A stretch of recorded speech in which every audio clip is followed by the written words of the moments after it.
Hello, we're the Benes, Manheim, Pennsylvania, Lancaster County. And we won $25,000 worth of windows from Renewal by Andersen. And you can too.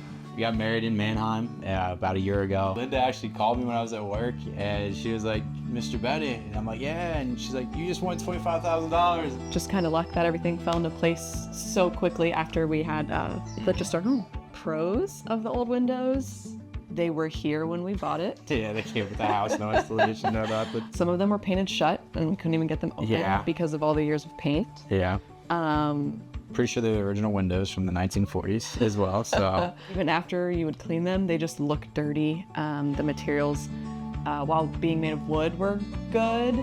Probably when the house was built, 60 plus 80 years of life does a number on windows, so they definitely needed some upgrading and the house needed a little more love. And it was funny because like we put the blinds up in the bedroom. I was like, don't put the blinds on because we just got these brand new windows. It's been a great process. Yeah. Very pleased.